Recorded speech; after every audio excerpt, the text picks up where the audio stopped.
All right, so let's start this broadcast with the big story that we are tracking in WION at this hour. And this, of course, is coming from Afghanistan, where the turbulence triggered by the Taliban in Afghanistan is, of course, the biggest evolving story that has got the world hooked onto it. The WION has been closely tracking each and every detail that's been brewing from Afghanistan. The Taliban is expected to announce its governing council, its governing executive council, anytime this coming week. So let us break down the latest in terms of the information that is known in terms of the government that the Taliban could put in place in Afghanistan.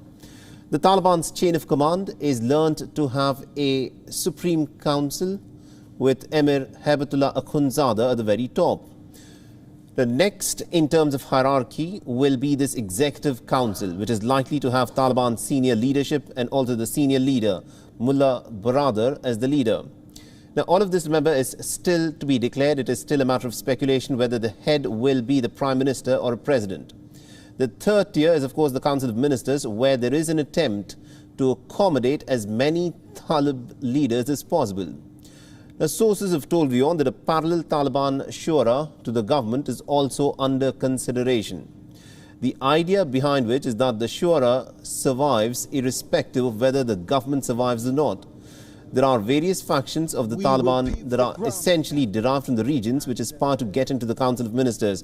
And these are the Kandahari Talibans in the north, the Helmandi Talibans in the south, and the Logari Talibs in the east.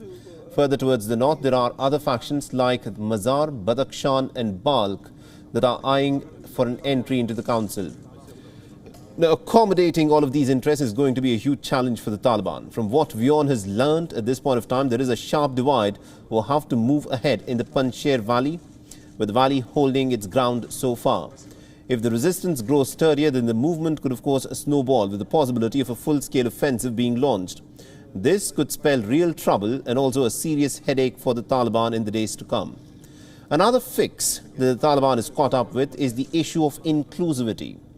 Most countries have declared that to engage with the upcoming government that the Taliban would set up would be dependent upon how inclusive the government of Afghanistan will be. But after the initial parleys with Abdullah, Hamid Karzai and Gulbuddin Hekmatyar, the Taliban has declared that no one from the previous dispensations will be included. And yet the deputy leader of the Taliban political office at Doha, Mohammad Stanikzai, has signalled an inclusive government that would have representatives from all Afghan tribes. But the devil, of course, is in the detail. With Pakistan maneuvering for power, inclusivity from the wrong side is what the Taliban are perhaps hinting at. The United Nations designated terrorist Haqqani network that has been propped up and aided by Pakistan is said to be not just included in the Taliban regime, but could also end up getting a lion's share of the political power in Afghanistan under the Taliban. Remember, the Haqqani network has been made responsible for the security of the area around the Kabul airport.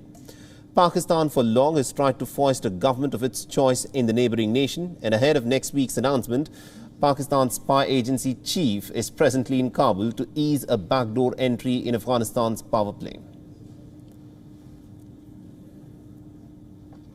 WION is now available in your country. Download the app now and get all the news on the move.